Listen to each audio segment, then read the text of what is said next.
The weekend boxes just came and went. Of course, last weekend, Dune 2 had a remarkable, what was it? 41% drop? Yeah. Which is absolutely incredible, hung in there. But it was outdone by Kung Fu Panda 4, which overperformed what a lot of people were expecting and made really good bank, the second most of any Kung Fu Panda movie for its opening weekend.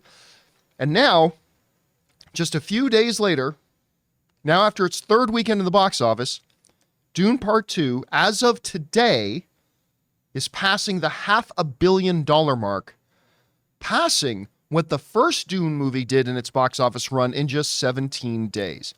Now, as we take a look at the box office chart here for this weekend, Kung Fu Panda 4 did remarkably well, only taking a 48% drop from weekend to weekend. That movie's now made $176 million after just 9 days. Good on it.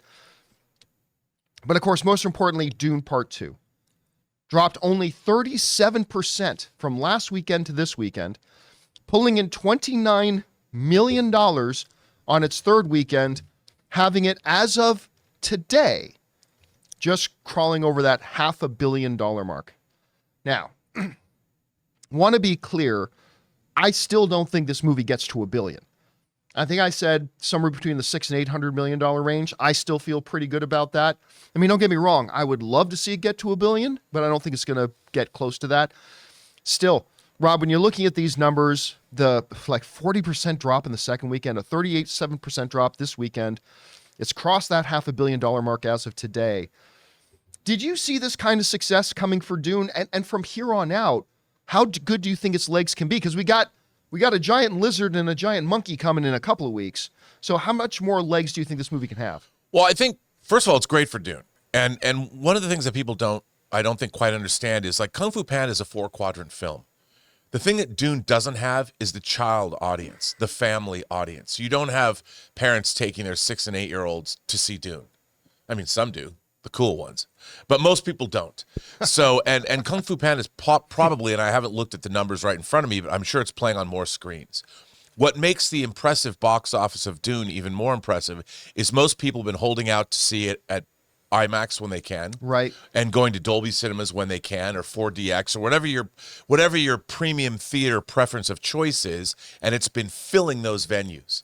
So it's been doing a lot of business there. You can look at how IMAX is very happy with these numbers. I mean, the thing is, what Dune has done is it's brought back these two movies together, actually, in tandem. I mean, I know it's not Barbenheimer, but if you look at them, they're almost as different as Barbie and Oppenheimer were in terms of their audience, right, and who they appeal to.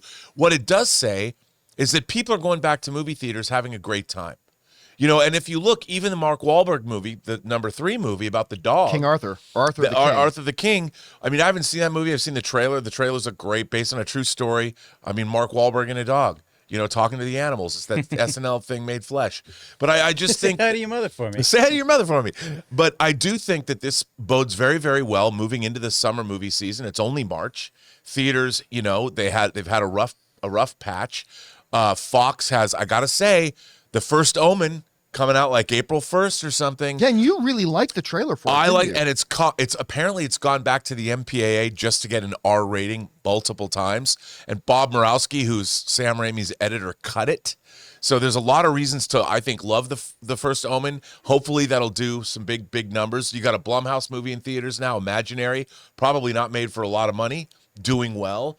You've got another Angel Studios movie in Cabrini in the theaters, not doing a lot, but still making money. Kristen Stewart's in the theaters now, too, with her movie, and who doesn't want to see that? I haven't yet, but I want to. Do you hear what Chris Carr said about it? No. Worse than Madam Web. Come on now. She said she liked Madam Web more. I know, I was excited about it, too. Was it Love Lives Bleeding? I thought it looked great. I do, too. But Chris Carr apparently didn't like it very much. I think, John, Dune is a success any way you look at it. I see people on Twitter now going, well, it's not much of a success. And I'm like, Kung Fu Panda beat it. And I'm like, guys, it's a totally Kung different... Fu Panda came out the week after it came out. But it's also, it's not like they're two different movies going for two demographics of moviegoers. Yeah. And just because we look at box office, each movie is its own business. And just because we chart them at the box office, because it's an human, that's what humans do. Dune's business and Kung Fu Panda's business as individual business entities, they're not in competition. They just happen to be the same product. It's like, what do you like better, Pepsi or Coke? They're competing. But Kung Fu Panda and Dune are not. But I got to bring this up because it always bothers me. I've seen so many people doing this. Like when one movie's out and then another movie comes out and does better. I say like, haha, that movie that you like lost. It didn't lose. It came out before this one. Like when you're new in the box office, you're supposed to be number one at the box office. Let's see what happens when it's all said and done. I mean, the hold, as you pointed out, the hold is extraordinary on Dune. Oh, it's crazy good. Because people, I think it has repeat value, and people have been waiting to get into IMAX theaters. Yeah, I think speaking of the whole, I think this third week now, this drop is more impressive than the second week. Yep. Yeah. Because that was just above 50. The fact that it's holding just a 30% drop, dude. People are buying tickets in advance. They're going to see it again, and there's not the kind of screens people want to go back to. This movie's going to have legs. To your point, Ann and I know how to use them. Were talking the other day about, it was this weekend, we thought, let's go see, because Dune, Anna's seen it 4 times. She wants to see it a 5th, 6th, and a 7th, I think. But she goes, let's go to the biggest IMAX screen in our area, which I think is in Irvine. I think is in Irvine. Oh, at Spectrum? Yeah, the Spectrum at the Irvine Spectrum Center. And we're like, great. But at anything other than like a 10:30 or 11 o'clock screening at night, we couldn't find anything where the only available seats weren't either singles or the front couple of rows, which nobody wants to see in a 75 millimeter IMAX.